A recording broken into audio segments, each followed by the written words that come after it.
So today we're going to discuss the art retreat. If you've never been on an art retreat, you might be wondering, why would you go? What are they all about? And so today I want to talk about my experience with my very first art retreat this summer and some things to consider when you are choosing an art retreat. So what is an art retreat? Most simply, an art retreat is a chance to get out of your regular environment and take time away to create art.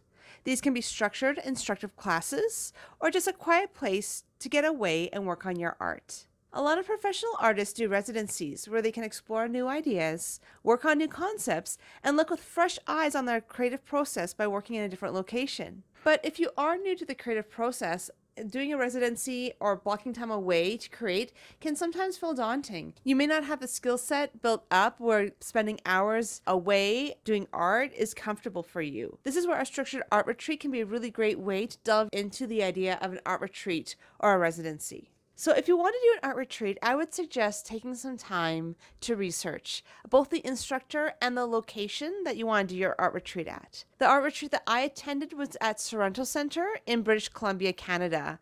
I had previously taken classes from that instructor, Kathy McDuff, so I had a good feeling for the content she'd be teaching and her artistic style. When you are choosing a location, you want to make sure that you are comfortable with the facility as well as the teacher, because that can make a huge difference about whether or not you enjoy the class and whether or not it's a good fit. From my previous experiences of doing workshops, I've had some instructors I've really bonded with and have taken class after class with them. I've also had other ones that I couldn't wait to get out of the class. And some of that comes down to teaching style, their style itself, the way they like to choose their content, and sometimes it's just a fit of personality. Why this is important when you're choosing an art retreat is that it can be a really long week if you don't really jive with the instructor. So the Sorrento Center in BC is in the Shuswap region, and this is an area that's full of lakes, forests, orchards, wineries. It's a beautiful place for an art retreat. And what was the fun about the Sorrento Center was that it had programming all throughout the day, but most of it was optional. So the art classes I attended were 3 hours in the morning time. They were structured classes talking about art techniques and the creative process. But the studio was open to students all day, so you could come back in the afternoon, in the evening, and continue creating and working on your artwork. The studio had large windows looking out onto the forest areas, and it was a beautiful and calming place to experience art. There were so many other things to do at the center. It was actually a little bit hard to focus on art. I participated in morning yoga, and the center had a beautiful private beach that we could go swimming and go for a picnic. Outside the center, there were so many things to see and do. It was really hard to focus just on art. During my time there, I went off location to visit a cidery. I went golfing a few times. It was a really great way of having a vacation while still having art. What I loved about the art retreat was being able to connect with people and find community. There was 18 people in my class, and some of them I had met online previously through online classes over the pandemic, so I was able to meet them in person for the first time. And then I was also able to make some new friends. And what was so powerful about that was I was able to find connection, find community. We would go to the cideries together, go to the beach together. It gave me opportunities to really connect with others. And I think that's one of the best parts about the art retreat. So one of the most challenging parts about the art retreat was not getting distracted by all the other fun things there was to do. And that was the hard part. It was trying to find time for art. And I tried to go in a few times in the afternoon and the evenings to work on my art. But it was so hard to find that balance when there was golfing and cideries and the beach and beautiful forests and nature to spend time in.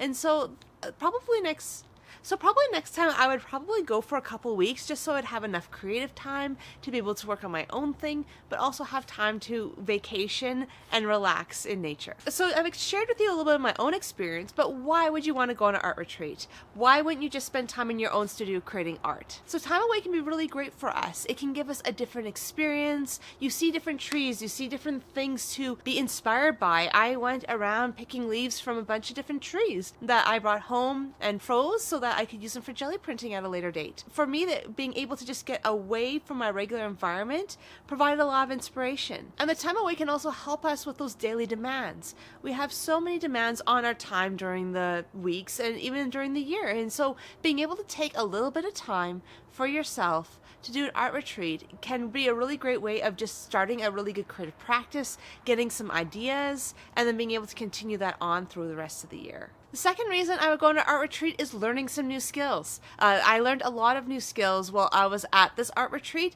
We were actually talking about jelly printing, and if you've been following my channel for a while, you know I actually do a lot of jelly printing. But what was interesting was seeing another perspective on it, by seeing another artist who had a lot of experience in jelly printing and seeing how she approached it. So if you're new to creativity, having a scheduled class where you spend about 3 hours a day working on creativity and maybe working on it a little bit in your own time, it can help you build that creative habit. Instead of looking at that blank page of the journal going, now what? It can give you a little bit of guidance, a little bit of ideas that can get you started, that you can start working on that creative practice throughout the year. An art retreat can be a great place for just slowing down instead of having the rush of our regular lives.